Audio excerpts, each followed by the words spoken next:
Welcome to Shadowed Tales Archive.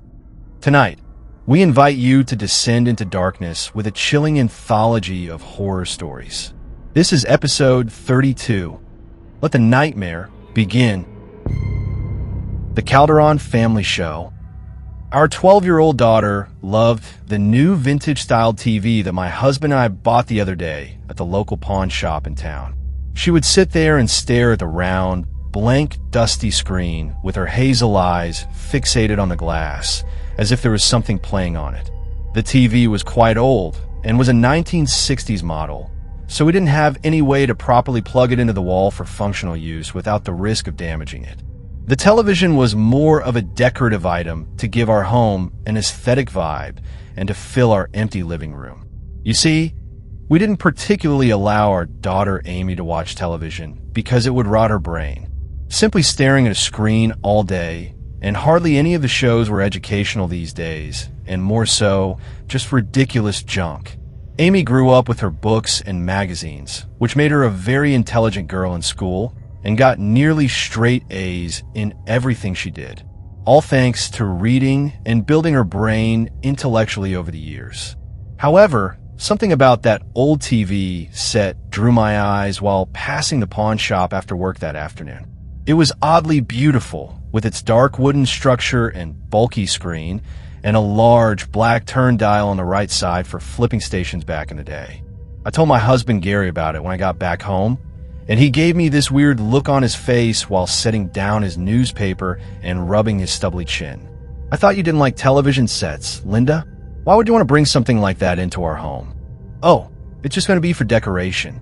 Besides, the thing can't even turn on anymore, so there would be no harm in having it here in the house, right? My husband looked off into the distance and took a sip of coffee from his white mug while letting out a low hum. I knew it was hypocritical of me to bring in a TV when we raised Amy to stick strictly to books and stray away from television. But at the time, I saw no harm in it, knowing the TV most likely wouldn't work anymore, and it would simply be for decor.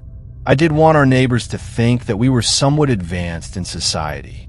As silly as that sounded, since we were known in the neighborhood for being that family. After Gary and I dropped Amy off at school the next morning, we drove to the pawn store to pick up the old TV. There were lots of strange items inside. There were rows upon rows of old movies, music discs, aged collectible dolls and figurines, and there were even some rugs in the very back. But the TV is what we came here for. My husband approached the counter and rang the bell for some service. An older gentleman came out from behind some multicolored, beaded curtains moments later and gave us a dead stare. He was in his late 60s or 70s at least, with aging gray hair upon his head, and wore a slightly dirty white dress shirt and jeans with a golden chain around his sagging neck. I gave a polite smile and introduced myself, with Gary doing the same and offering the gentleman a handshake. The man scoffed and leaned against the glass counter, pulling a cigar out of his pocket and striking it against a nearby wooden leg of a pin-up statuette, before taking a drag and looking at us both up and down with his dark green eyes. Sorry, don't shake hands. I smoke and all. Anyways, the name's Frank Heller. What can I do for you folks? My wife was wondering if we could take a look at that old TV set you have in the front window. We may want to buy it. The expression on Frank's face went from deadpan to shocked in a matter of seconds. He sat up from the counter and gladly showed us to it, with a quick pace in his step. For an older gentleman, he definitely could move rather quickly. He explained to us that the television had been in his store for nearly 20 years after another couple dropped it off without saying a word. Gary found that quite strange, but I was too busy looking at my reflection in the screen to hear what they were saying. After a minute or two, I felt a hand on my shoulder and it snapped me out of my daze. I turned my head and saw that the grip belonged to my husband. He asked me if I was all right, and I nodded with a cheerful smile on my face as I dusted the top of the television off. So how much? Shit, I'd sell it to you for free if I didn't have bills to pay. How does $60 sound? Gary paused and blinked a few times with a perplexed look on his face while gesturing to the television. $60? For an old, broken TV? You have to be. We'll take it. Both Frank and Gary gazed at me with surprised expressions on their faces, more so my spouse. He knew me as the rational kind of buyer that would ask so many questions before even thinking about making such a purchase. But I really wanted the TV set for some unknown reason. Frank clapped his hands together and offered to help Gary load it into the back of our car after we made the payments. Needless to say, my husband was not at all pleased with my impulse buy and gave me a lecture on the way back home as if I was a child. I felt like I made the right choice. I couldn't wait to clean it up and place it in our home. It took a good hour or so to fully clean all the dust and cobwebs out of the TV. But the way it glistened and shone on our large coffee table with that fresh lemony scent from the cleaner made me feel as if my decision to purchase the TV was the best thing that ever happened to me. After throwing the dirty rags in the laundry room and putting the cleaning supplies away, Gary had just returned from picking Amy up from school, and I turned to my family, smiling brighter than the sun. Amy set her backpack in one of the dining room chairs, and Gary hung his jacket on the coat rack by the front door. When the smell of the lemon cleaner must have caught their attention, my daughter sniffed the air, then looked over at me with a curious tilt of her head, her ginger braids falling past her shoulders. "Mom, what's that smell? Did you bake something? It's awfully strong. Come into the living room and you'll see." Linda just tell the girl, no need for these silly games. But I ignored my husband as Amy followed me into the room, and her gaze immediately locked onto the old television set. I was lost in my own excitement to notice her carefully sit down onto our sofa and just stare at the screen, much like I did back at the pawn shop. Gary, however, did notice and raised his eyebrow, but didn't say anything on the matter, and walked into the kitchen to make himself another cup of coffee. The first few days, I didn't pay much mind to Amy just sitting in the living room staring at the TV, because I assumed that she was being the little observant girl she was and taking everything in. This was her first time seeing a television in our home before, so it was a culture shock for her, I'm sure. However, when her grades began to slip and the amount of homework she began doing became less and less, that's when Gary and I began to grow concerned. One night at dinner, we were all sitting around the table eating, as my husband pulled up one of Amy's report cards and held it up for our child to see. At first, she didn't notice until Gary cleared his throat, making Amy lift her head up and stare at the paper with a blank look on her face. I sat silently across from her and looked over at Gary, waiting for him to lecture her. And did he? "Young lady, what is this?" "My report card?" "Yes. And what, pray tell, is on this report card?" "Definitely not straight A's like before. You have a D in chemistry and are getting ready to fail math class. What has gotten into you lately?" There was a long pause. The clinking of silverware and the chewing of food were the only sounds in the air. I gave Amy a worried look, but she only stared at her mashed potatoes and chicken. After looking away from her father and her report card, Gary asked again, and this time she replied in a low voice, "I'm sorry, it's just that I've been watching the Calderon Family Show lately and..." Whoa, wait, the Calderon Family Show. What is that?" "It's a really funny reality TV show about a family that lives in a pretty house, that do all kinds of cool stuff and have amazing adventures together. Nina is my favorite character because she reads books, just like me." Gary and I were both perplexed at her answer. Amy went on to tell us about the characters and their personalities as if she had been watching this show forever. Nina Calderon was the mother of the household who did all the cooking and cleaning, and made a new treat each episode with the recipe on the side to show everyone how to make her food. Victor Calderon was the father, and he always read the newspaper or went to work, and taught about the values of life and how finding a good job was the most important thing, and apparently loved to dance to the radio. Simon Calderon was the youngest son and got into all sorts of mischief and played pranks on his family, and loved to play puzzles and usually asked people for their help to finish it with him, like an interactive game. Then there was Violet Calderon. She was the older sister and always played with her dolls and had tea parties in her bedroom. She read books out loud, varying from fantasy to romance novels and science fiction. Violet even did hair tutorials for different styles and what dresses to wear with them. The way Amy explained this family to us with so much precision and body to her story had me personally in a state of overwhelming shock. My husband was too, but then his surprise turned into disappointment, then into anger. Gary slammed his fist onto the table to stop Amy's ramblings about this supposed TV show she was watching, making her gasp and the silverware to shake from the force. I have never heard of such a ridiculous story before in all of my life. How could you be watching something when there are no working TVs in this household? Is this something your friends at school are showing you? No, Father. It's always on that TV in the living room. I'm not making this up. It's a real show, and they do exist. I could see Gary trying not to explode on our daughter by aggressively running a hand through his dirty blonde hair and glaring at the table. I myself was quite flabbergasted. How could Amy be watching this show if our TV doesn't even work or turn on? Amy had this hurt look on her face since we didn't believe her claims of the Calderon Family Show. But how could we? My husband let out a frustrated grunt and pointed a finger at our daughter, her report card falling to the floor. I have had it with your lies and make-believe stories. Amy, if you don't get your grades up, you can forget about that book fair trip this weekend. What? But that's not fair. End of discussion. I don't want to hear another word about this Calderon Family Show or about these stupid make-believe characters. Now, finish your dinner and then go work on your homework. Amy closed her mouth as large tears swelled up in the corners of her eyes. I tried to get everyone to calm down and sort this out like a civil family without all the shouting. But our daughter was having none of it. She hastily stood up from her chair and slammed her hands down onto the table, glaring angrily at Gary with this foreign fire in her eyes that I had never seen before. I hate you. I wish Victor was my father and not you.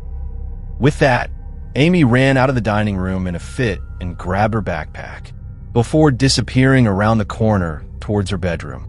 The sound of her door slamming shut echoed throughout the house. My husband was speechless at her hurtful words, but played it off well in front of me by finishing the rest of his food, then leaving to retire for the night, leaving me alone at the table in my own thoughts. I decided to clean up at least and saved Amy's leftovers for tomorrow, then got started on the dishes, her words still ringing in my ears. Our daughter had always been such a respectable young lady and did what she was told, but now she was starting to change. She became more distracted from her work by this silly show she rambled on about. It had to be something from school. The TV here doesn't work. Or does it? To put my mind at ease, I loaded the dishes into the dishwasher, then made my way towards the living room and stared at our vintage television. It stared back at me as lifeless as ever, and the room was so still it was slightly unnerving. Nevertheless, I walked over to the set and kneeled down in front of it, slowly reaching out and turned the large black dial. But nothing happened except a few clicking noises. The screen was blank, and there was no power cable hooked into the wall or within the TV. I felt rather silly doing this and let out a breathless chuckle with a shake of my head. I was acting ridiculous, letting my mind fester over some broken television. Dusting my hands off, I got up off the floor and left for bed. Click, click, click. I woke up to the sound of faint clicking coming from the living room and groggily got up from bed, rubbing my eyes. Gary was still sound asleep, unbothered by the noise.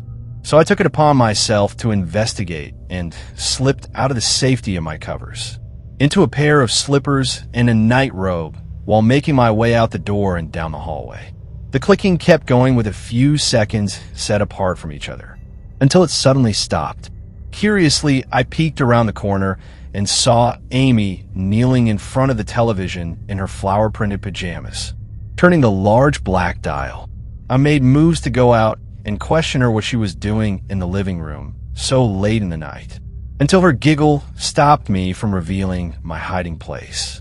Amy had her hands folded in front of her and smiled up at the screen, fixated on it, and would talk or answer questions once in a great while, as if she was talking to someone in front of her. I felt a chill go up my spine, but continued to listen into her conversation. "Hello again, Nina. What did you make this time?" "A chocolate pie. Yummy. I love chocolate, but Mom says it's bad for your skin." She paused again for a while, then continued to conversate with the TV again. This went on for a good hour, and I was starting to grow tired and heavily concerned for the mental well-being of my child, until something came up into her conversation that made all the hairs on the back of my neck stand on end. "I wish I was a part of your family. Then I could be happy like you guys. My parents don't listen to me or understand me, but you guys do." Another pause. My breath felt like it had been taken away. The thump of my heartbeat rang in my ears and into my ribcage. I could have easily gone out there and put an end to her make-believe conversation, but the way she spoke to the TV wasn't whimsical or make-believe. She spoke to it like a real person. I tried to ease my conscience, thinking that children have imaginary friends, and that perhaps this was just Amy's version of them.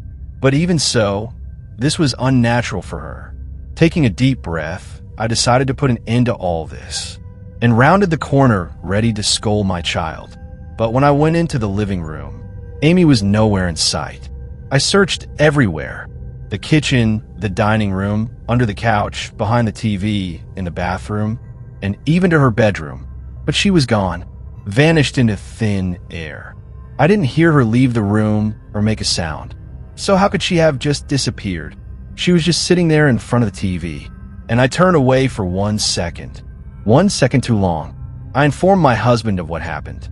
He didn't believe me and told me that I was most likely sleepwalking. But when he began to notice Amy's absence the next morning, that's when we decided to call the police and file a missing child's case. The police looked at us like we were a couple of crazies, but there was no other way to explain it. Amy simply vanished from our home that night, after commenting on how she wanted to be a part of this Calderon family. But when we told the police about the show, they looked at us even more confused. The Calderon Family Show?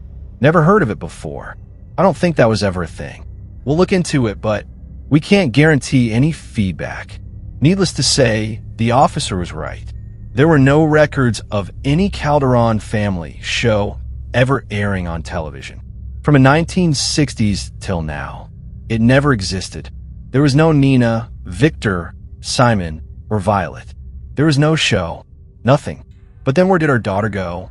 Or what was she rambling on about? I guess we'll never know. Amy was never found. My husband and I had no idea what to tell our parents or our neighbors, and we decided to finally get rid of that damn television set and sell it back to the pawn shop.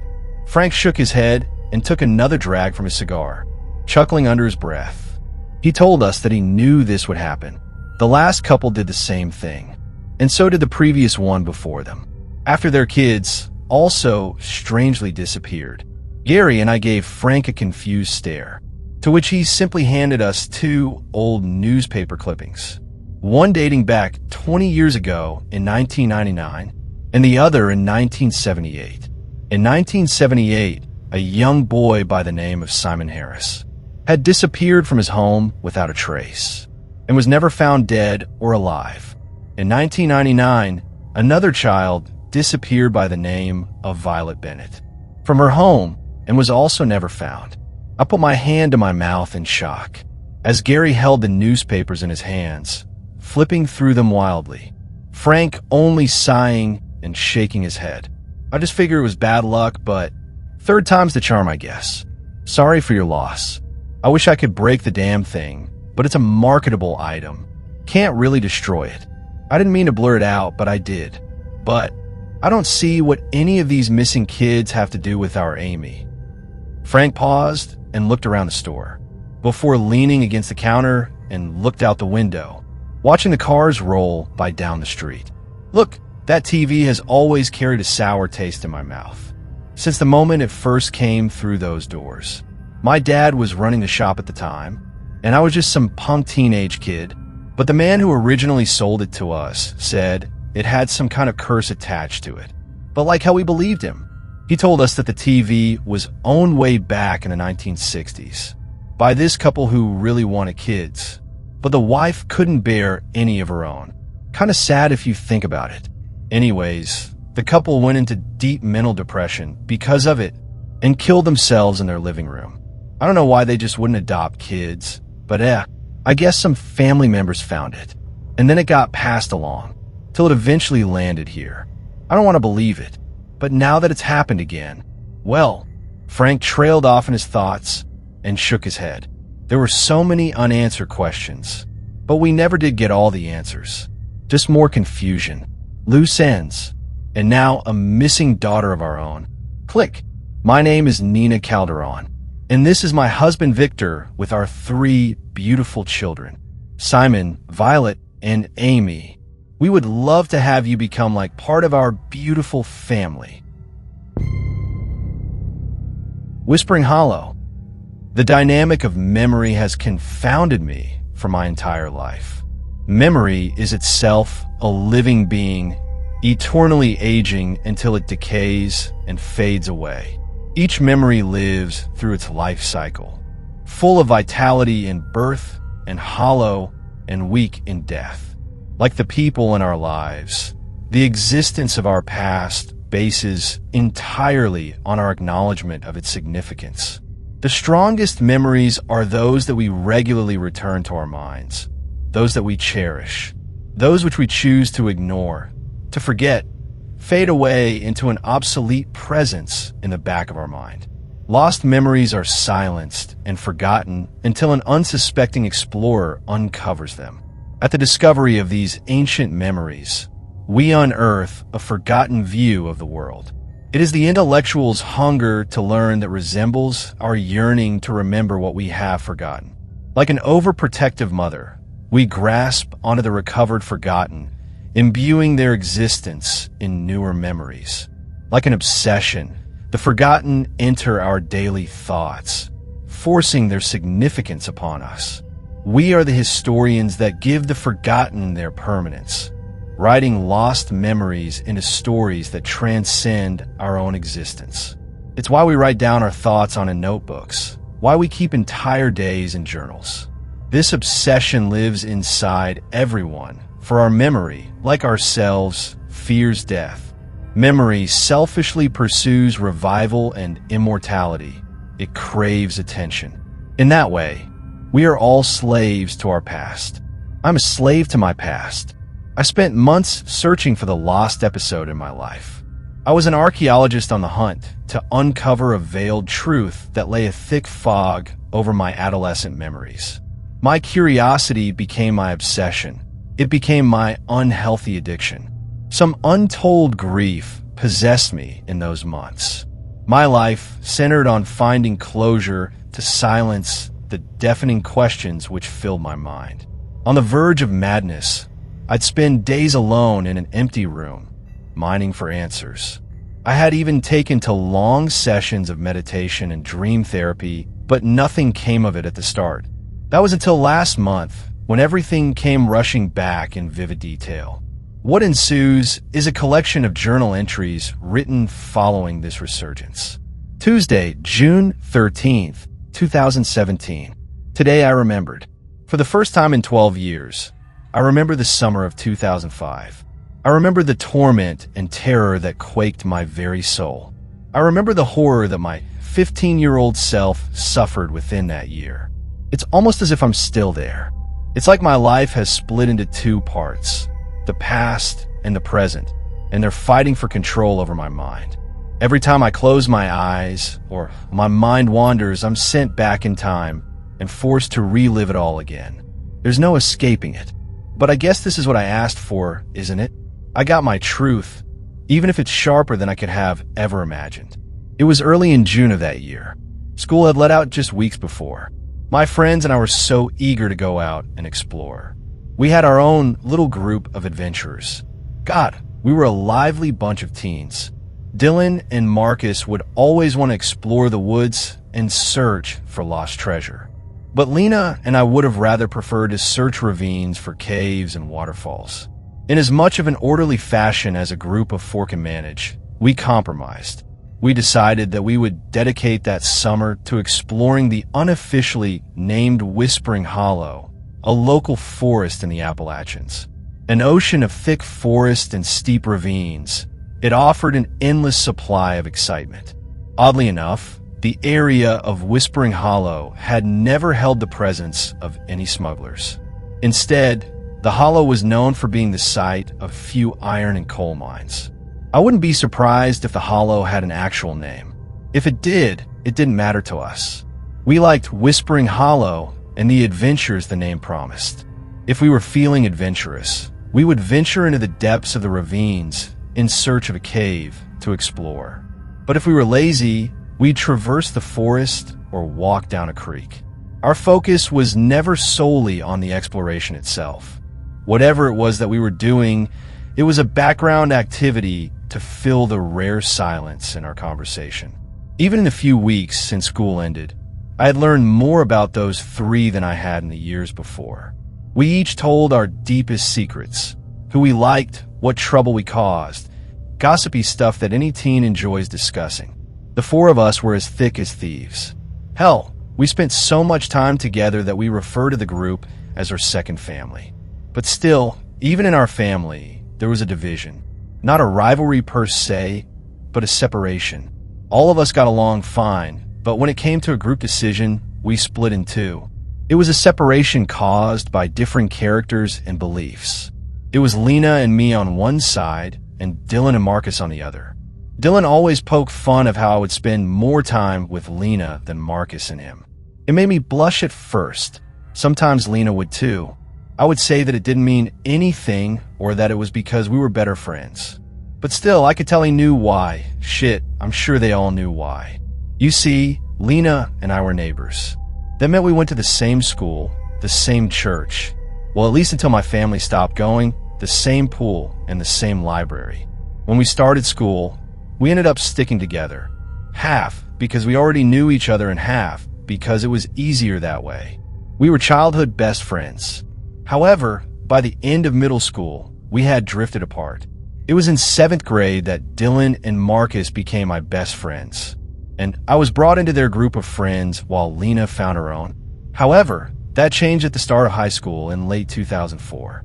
I had almost every class with Lena, except for foreign language, since I took Spanish and she took French. We even took the same electives. Being the only person either of us knew on the first day, we became best friends once again, but it was different than before. In the 2 years that we had spent apart, I had failed to notice how much she had changed. She was quieter now, or perhaps more reserved, unlike the sassy cheerleader I grew up to know. She often wore hoodies, and her once notoriously ponytailed brown hair draped down past her shoulders, sometimes even in braids. The change gave her a serious look, but not in a bad way. During one of the many talks we had, while we walked home from school, I asked her about it. "I grew up," she replied with an embarrassed grin. I figured she had hoped that I hadn't noticed it. While I voiced my curiosity's dissatisfaction with the answer, she frowned and, after a thoughtful pause, told me the truth. She explained to me her friends in middle school and what type of people they were. In middle school, she was a cheerleader. Popular and pretty, she got plenty of attention from everyone.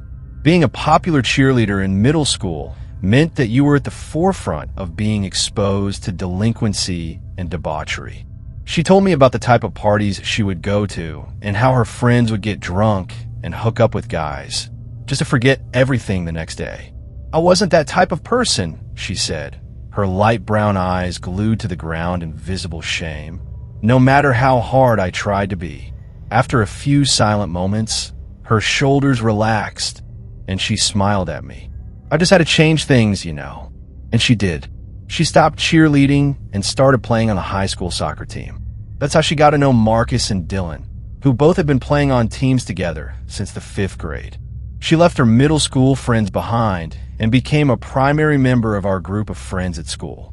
Well, shit, that's deep. I joked stupidly, trying to break the tension.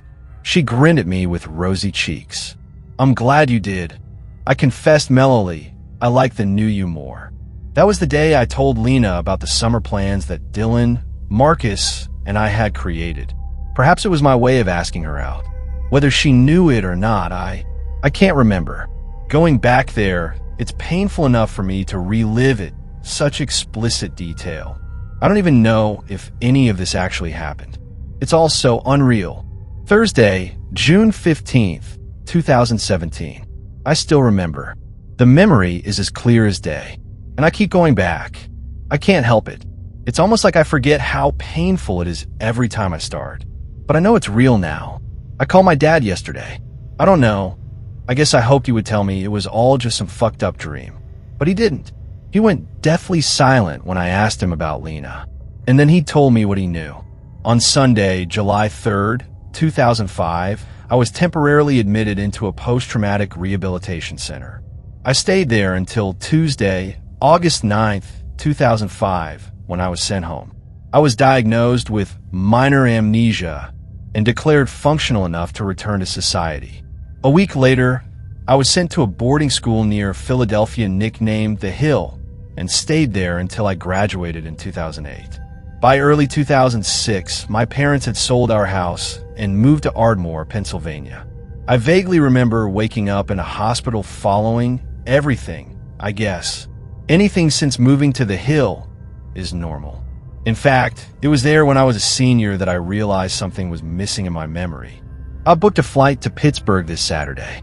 I need to see it. I need to go back to Whispering Hollow. I need to see Lena. Until then, I must continue writing what I remember, no matter how much it hurts. It seems like the only way I can truly deal with this is by writing it down. It makes it real, but I suppose it's one step toward acceptance. The initial couple weeks of that summer were simple.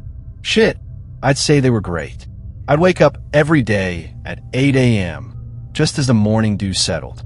I'd eat breakfast, usually a bowl of Cheerios or something, and then, with Lena, would bike to the local gas station outside of Whispering Hollow. Once Dylan and Marcus arrived, we'd all lock up our bikes and head into the forest. The gas station owner was friends with my dad, so, as is common in small towns like ours, he didn't mind us leaving them there. The fastest way to get to the heart of the forest is to take Delaware Path, a long winding trail that splits the whole forest in half. About 3/4 mile into the woods, the path breaks into two smaller lanes. One branch stays straight and continues deeper into the woods. The other, named Foothold Pass, stems down a rocky hillside and into a mile-wide, 3-mile-long valley scattered with creeks and crevices.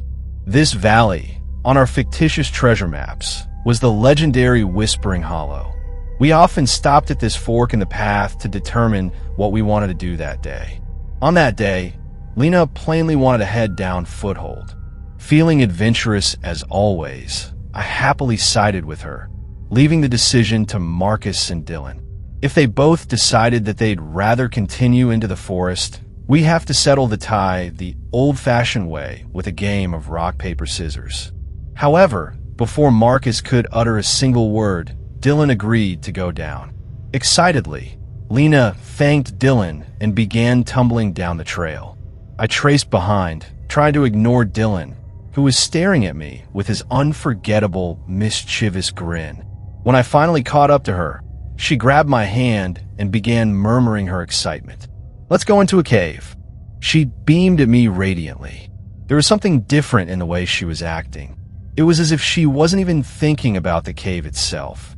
The way she held her body closer to mine, the way her eyes peered into my soul, and the way she smiled in satisfaction with what she saw.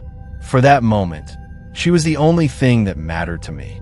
And for once, I felt like I was the only thing that mattered to her. Even now, I can't help but wonder what had caused such a change in her attitude.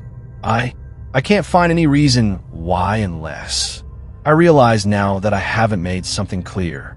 This pain I've uncovered, it's not just from remembering what happened. It's from knowing that I forgot. Before this week, I had no recollection of any Dylan, Marcus, or Lena from my childhood. You understand?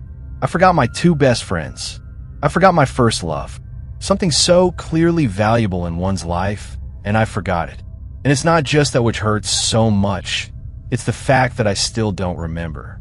I can't remember what happened to Dylan and Marcus, and that terrifies me, because I know that if I still can't remember what happened to them, then whatever did happen is far worse than anything I can comprehend.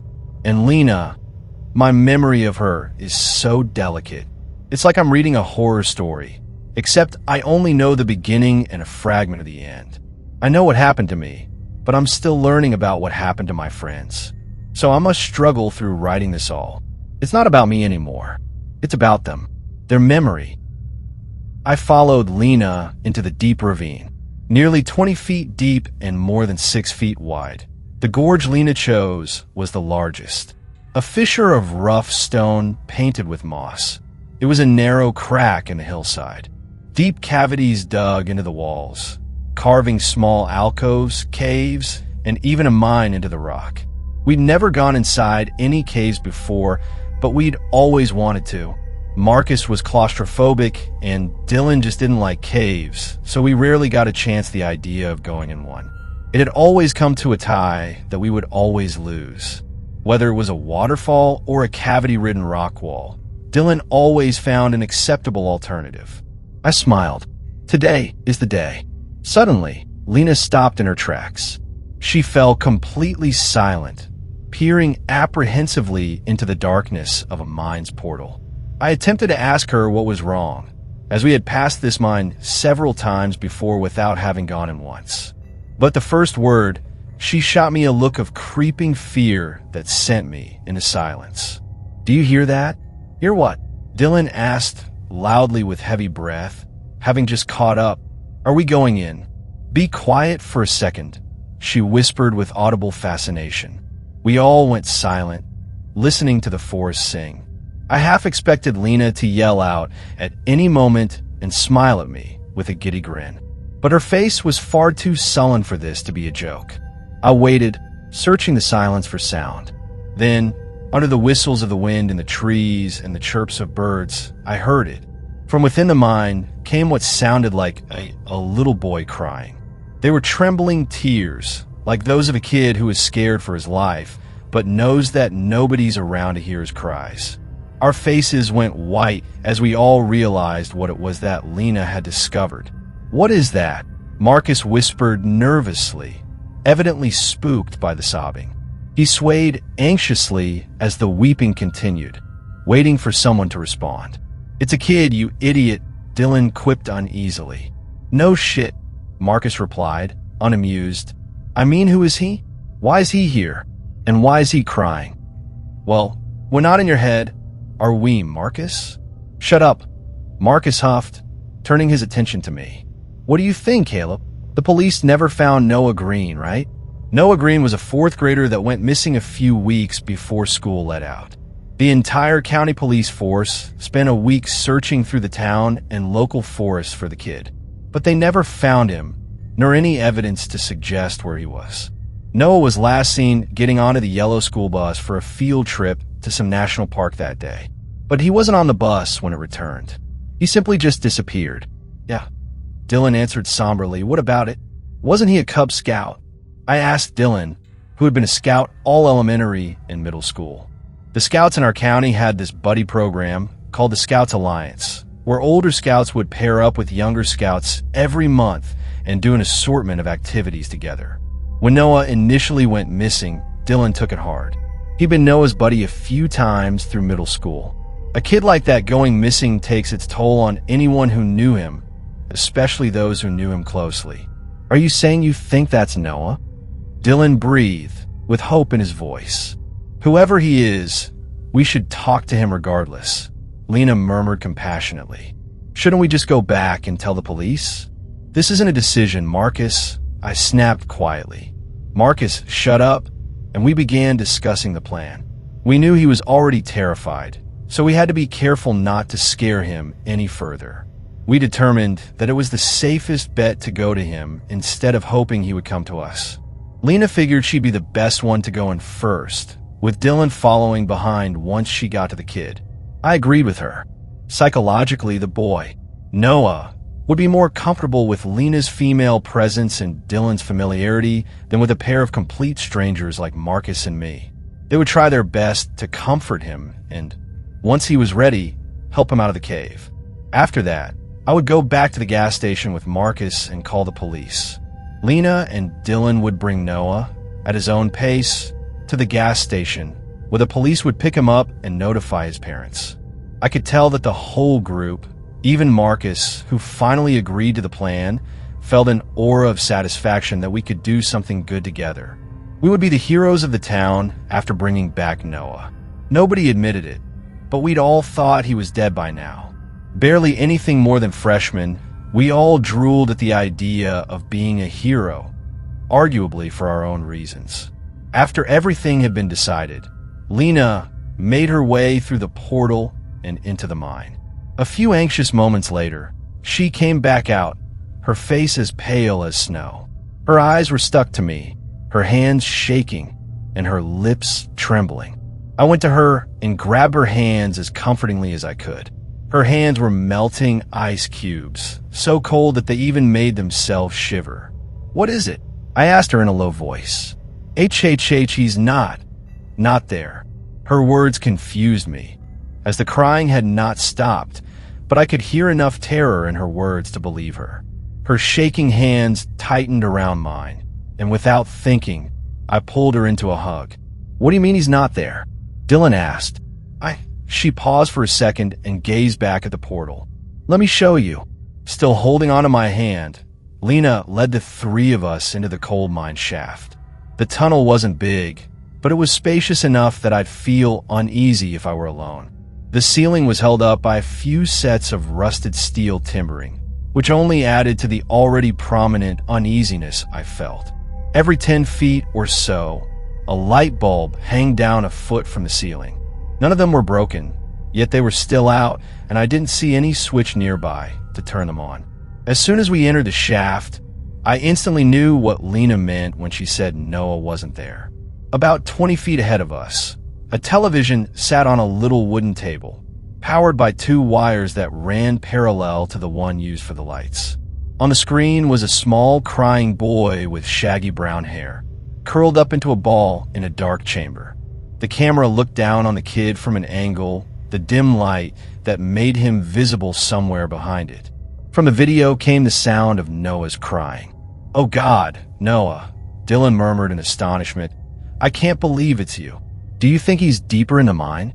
Marcus asked, "What if this is just a recording and not a live feed?" "Well, there's only one way to find out," I muttered, continuing forward into the mine. Every dozen paces, I glanced up at the wires to make sure I was following them correctly. I knew the wires would lead me to the camera, or whatever was playing the video on the TV. I didn't dare to wonder why a camera would be recording a little boy crying. I needed to keep myself calm. Otherwise, I'd start a panic and do something stupid. I'd never been in any situation like this before, but I'd seen enough horror movies to know that those who freak are weak. A few minutes of walking in near pitch-black darkness, and we finally came to the end of the tunnel. The wires led to a rusty mine elevator and continued down the shaft beneath it. It was simply a semi-open metal cage large enough to fit a few men and a minecart. In the back left corner of the elevator sat another television, smaller than the previous one. Instead of playing a video of Noah, the TV just played quiet static that buzzed through the shaft. The static, accompanied by the occasional creaking of the elevator, only further decreased my confidence in the mine. Something was off. I can't really express it. It's like the feeling you'd get as a kid before a big storm. A barely noticeable, yet inescapable fear that things will somehow go wrong. I didn't like the idea of going any deeper into the mine, but I hated the idea of leaving Noah alone even more. I stopped and waited for Dylan and Marcus, who had stayed at the previous television longer than Lena and me. "Owen," Lena started in a clearly unnerved whisper, "I don't like this. I know I was the one who wanted to go in a cave. I just thought it'd be more private. I know, I hate this just as much as you do. But now we have to stop thinking about ourselves and do what's right. So what now?" Dylan's eyes were looking at me, but I could tell he was focused on the static TV behind me, his face staring with indifference. I recognized that look on his face. The look of a scared teen who's too prideful to show weakness. It was the same look that I wore. Well, we got a decision to make. I huffed, blankly staring at the portal of the mine. Either we leave now and tell the cops about this place, or we go into the mine and get Noah. What do you guys think? I don't care what any of you guys say. I'm getting Noah, Dylan muttered, anger lingering in his words.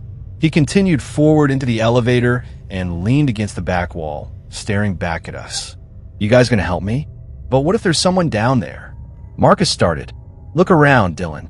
This shit has crazy written all over it. If someone's down there, Dylan replied, pulling out his K-bar from its belt sheath, then I'll deal with them.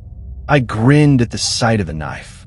Dylan had worn that knife every day since school let out.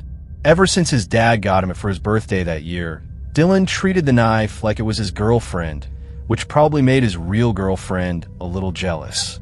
He even once tried to cut down a 3-inch thick oak tree sapling with a knife. But it didn't work out. Wake the fuck up. You're not Rambo. You can't be a one-man army. Then be my army. Listen, Marcus pleaded, shifting his attention to Lena and me. I think the best idea is for us to go back to the gas station and call the police. We're only kids.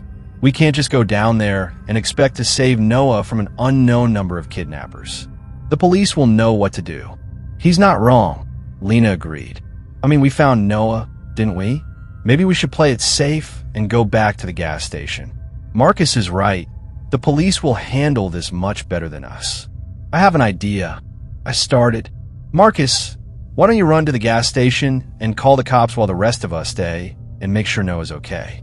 Then we can let the police arrest whoever is in the mine without having to put ourselves in harm's way. Marcus was silent for a few seconds, hesitantly cycling his gaze between Dylan and me. Okay, he conceded. I'll come back as soon as I can. I could see the relief on his face as he hastily made his way out of the tunnel. Once he was gone, I returned my gaze to the static television. Dylan stared at me critically. So what? Are we supposed to just sit around for a couple of hours with nothing to do, but listen to Noah's constant crying? We'll give him 20 minutes, I retorted with a half-hearted grin. Dylan sighed and began pacing up and down the tunnel, fidgeting with his knife in his hands. Lena walked up beside me and gave me a worried look.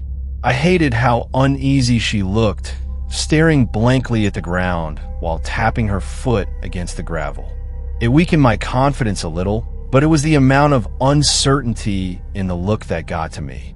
Neither of us wanted to think about what was down there, but now was the only thing we could do. I had hoped that Dylan would lose some of his fire while we waited for Marcus, knowing that he'd need to be clear-minded if we ever eventually went down.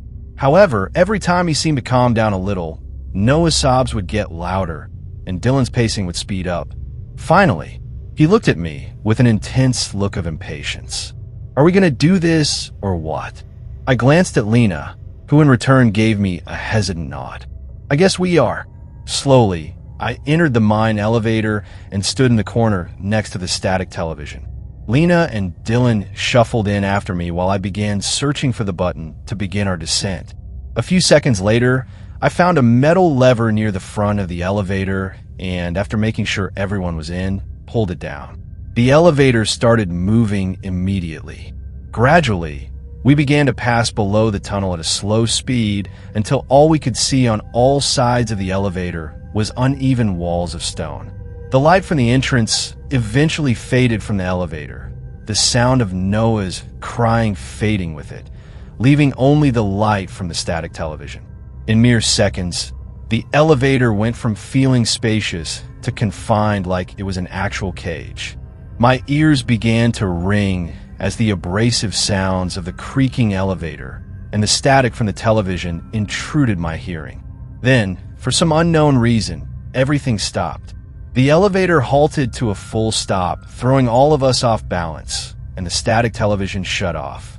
Suddenly, all my senses were flooded with emptiness. I felt as if I was about to be crushed by the darkness, like it would somehow seep in my body and drown my soul in the blackness. My ears grasped for anything that made a sound, filling my head with the sounds of my heartbeat and the deafening reverb of the cave. I reached for Lena's hand in the darkness and listened to her gasp once I found it. "It's all right," I whispered. She shuffled nearer to me, and the sound of her intermittent breathing warmed my ears. For a few moments, we sat in nervous silence, listening to the indiscernible mess of noises. Slowly, I discovered patterns in the sound. The elevator's creaks when we shuffled, our breathing's rhythm, and the silence's constant ringing. Upon finding these patterns, I noticed another sound. It had been quiet before, but it was gradually getting louder, like it was creeping closer. Finally, when the noise was so loud that I could identify it, I realized what it was. A shiver ran down my spine. It was Noah. He sounded far away, but his cries were different now. They felt more real. "Noah!" Dylan yelled down into the mine. We all silently listened for an answer as Dylan's voice echoed through the cavern. No response came. A few seconds later, the television flickered on. On the small screen was a shot of the face of a man, staring with a wide yellow-toothed smile straight at me. Oh God, I remember him so well. He had clay-colored skin with long black hair that flowed into a long beard. His eyes were black coals hung from a heavy brow that gave the face a menacing look. He wore an orange bandana on his head topped with a crooked black pirate hat. "Ahoy, matey!" The man smiled in excitement. He spoke in a gruff accent like something straight out of Pirates of the Caribbean. "I be Captain Brimstone. Welcome to Whispering Hollow. There ne'er be any new scallywags these days. Alas, ye always be welcome here. Perhaps it can be helped to me. I hear ye be looking fair, ye mate, Noah." The man walked out of view for a few seconds, then came back and grabbed the camera. "Noah been with me fair 3 weeks." The man aimed the camera down at a small 8 feet deep hole in the stone. Curled up in a ball against the back wall of the hole was Noah. He was covered in dirt. To the right of him were 2 small pig trough-looking containers, one filled with grain and the other with murky water. "Say ahoy to your mates, Noah." He gave a cheer that slowly became an unforgettably sinister giggle. It was an awful laugh. It was so comically jolly, but at the same time, so creepily sadistic. He returned his gaze back to me, his wicked grin even wider than before. "Ye see, this be my mine ye be bored in. I reckon ye be trying to plunder me gold, aren't ye?" He paused, staring at me expectantly. After a moment, his smile faded to a look of dissatisfaction. "So be it. Come find me." As soon as he finished, the TV went static and the elevator once again started its descent. "What the fuck?" Dylan muttered in astonishment. I didn't reply. I wanted to, but I couldn't. I was so disturbed by what I had just witnessed. I suddenly wasn't so sure about what was going to happen once we finally entered the mine.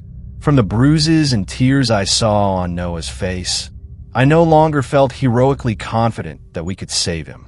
What were we going to do? We were just kids. The pirate had laid a trap, and we had fallen for it. He was the one in control now. When the elevator finally stopped, we were greeted by another long, 10-foot wide tunnel. Once again, light bulbs hung from the ceiling every 10 feet.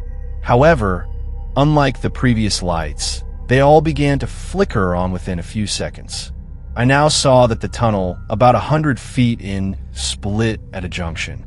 There was no sign of Noah or the man anywhere nearby. I stood, frozen still and staring into the maze of tunnels ahead of us. "I think we should leave," Lena said under her breath. I silently agreed, and, without waiting for Dylan's response, pulled the lever up to return to the surface. Nothing happened. Shit. I tried putting it back down and trying again, but still no result. What did you expect? The psycho obviously has control over the elevator's power. "Dylan, cool your shit," Lena snapped. "There should be multiple entrances, right? Isn't that a law or something?" "I think so," I muttered, struggling to think. I told them everything I could recall from all the history lessons about mines my dad gave me as a kid. If there were any other exits to the cavern, then, because of the shaft's depth, there would most likely be elevators as well. which meant the man could easily keep us from leaving by cutting off all power to the elevators. The only way out of the mine was to gain control of the power and turn the elevators back on. After a brief discussion, we came up with a plan. The only action to take was to do what Captain Brimstone said and find him. We started by following the cables that powered the elevator and lights, which we decided probably led to where he was held up. Dylan chose to take the lead, walking a few feet ahead of us with his K-bar in hand. It wasn't hard to notice his rage. He'd gone completely silent when we began following the cables, only occasionally grumbling every time we came across a sign of the pirate's presence. They ranged from incoherent sentences about gold written on the walls with chalk to various bottles of alcoholic beverages left either empty or shattered on the stone floor. The more signs of insanity we saw, the more disturbed I felt. We came upon several piles of bones. Most were small and had many features to identify them as an animal. But it was the larger ones that seemed less animal and more human that truly shook me. I had never felt so horrified in my life. With every step, I felt the weight of fear drag my feet as if I was walking through mud. I just wanted to go home. This was supposed to be about Lena and me. It was all meant to be silly and inconsequential, to be fun. Not this. This wasn't fun. This was cruel and grotesque. After a while of following the wires, we came upon another junction. This time the wires led towards what must have been a workshop. It was a small chamber with a few workbenches and shelves pushed up against the walls.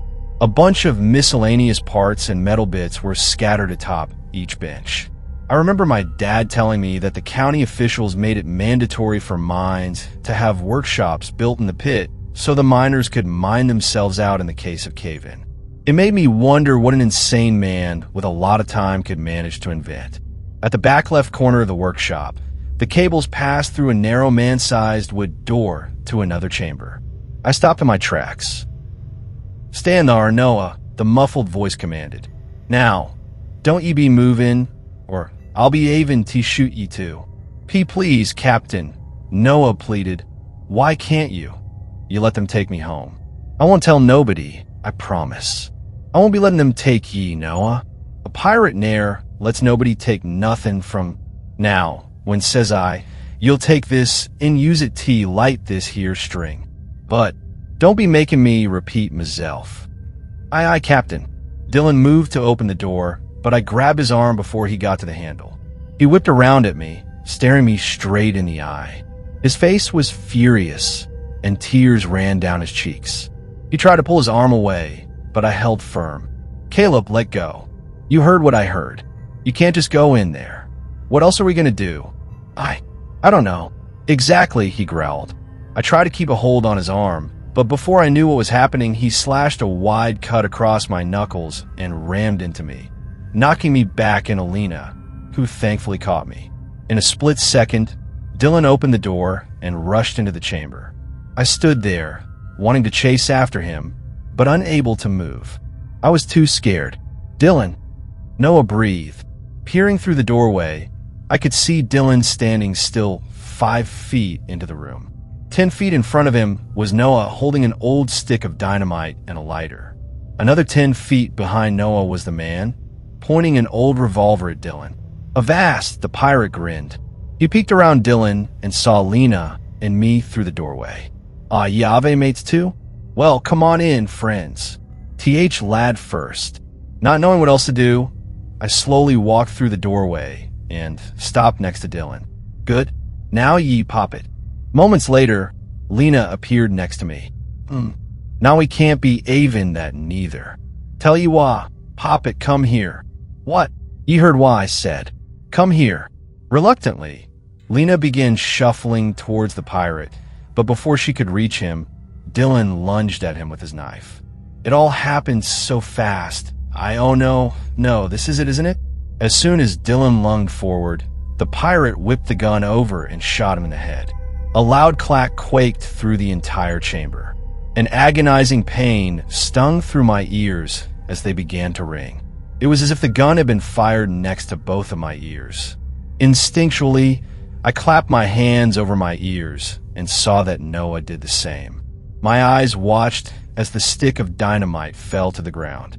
As soon as it made contact, a thunderous explosion boomed through the room. Everything went black. When I opened my eyes again, I was down on the floor. The stone felt so cold compared to the hot air. I looked around and saw chunks of rock and flesh scattered around the entire chamber, plastered against the floor and walls. Where Noah had been standing, there was now a small black crater. Thunderstruck, I continued scanning the entire chamber. Both Lena and the pirate were lying still on the floor, both covered in blood and chunks of flesh debris. And suddenly, I realized why I felt so hot. My body was matted with blood and gore and cuts from the rocks hitting me in the explosion. I couldn't stomach it. I filled the crater with my breakfast, only to discover more remains of Noah's exploded body. I managed to stand up and struggle over towards Dylan's flesh-covered body. Blood seeped out from his skull, which had been blown open by the gunshot. I stopped. Instantly, I began scanning the chamber for the revolver. My heart began to race as I discovered that the pirate was waking up. A second later, I caught the pistol in my eye and staggered towards it. I grabbed the gun with my trembling hands and whirled it around at where the pirate had been laying. But he had already gotten up, and he now had Lena in a chokehold. I pointed the gun at him, shakily trying to aim it at his head. "What do you think you're doing, boy?" the man growled, his dark, gravelly voice now without the pirate accent. Lena, now just barely conscious, began to struggle in his hold, but she couldn't get free. He was so much stronger than her. Her wide eyes darted towards me, and as my ears continued to ring, I heard her begin to shout. "Owen, shoot him!" she screamed as I fought to get the gun sights on the man's head. "Caleb, please!" I finally found the man's head, began to pull the trigger, and closed eyes as I gave one more fateful squeeze. A loud crack rang through the chamber, and I heard a loud thump against the floor. I smiled with satisfaction, knowing I'd done it. But when I opened my eyes, the man was walking towards me. I was confused. Did I miss? Still, the man was limping towards me, getting closer and closer by the second. In a panic, I squeezed the remaining 4 shots in the man, 1 missing, 2 hitting his chest, and the last hitting him in the head. I heard another thump as his body hit the floor. My smile returned. It was finally over. I had killed a man, but also saved Lena. I scanned the room for Lena, but couldn't find her. My smile faded. I thought I saved her. Where could she have gone? Oh no. God, please no. A few feet ahead of me, I saw Lena's body laid motionless on the ground. A puddle of blood had formed around her head. Oh God, no. No, that can't be right. I remember saving her. But I killed her. Oh God, I killed her. How did I forget? My world crumbled around me as my vision blurred and tears began to trickle down my face. I killed the girl I loved, the girl who loved me. I let the gun fall out of my hand, and with what little energy I had left, I stumbled over to her body. I remember waiting there for ages, sitting there in the dim light, just waiting for the nightmare to end. But it never did. A day later, a group of policemen rescued me out of the cave.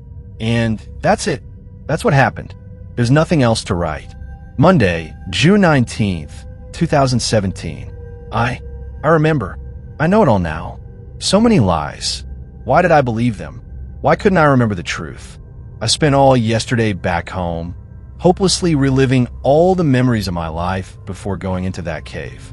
I went back to Whispering Hollow. I don't know why. The gas station owner told me that Foothold Pass has been fenced off, but I still went. At the fork in the trail, a fence walled off the way into the ravine. There was a memorial there for Noah and Dylan and Lena. I went looking for Marcus. If anyone else truly survived, it would be him. His family still lives in their old house. I visited them. Turns out Marcus continued living out his life after what happened until he killed himself last year. Thursday, July 13th, 2017. I remember the summer of 2005. It was early in June. School had just let out. God, I want to forget it all. I need to escape it, but I can't. You just don't forget something like this. Oh God, I don't know what to do. And that was tonight's tale from the Shadowed Tales archive.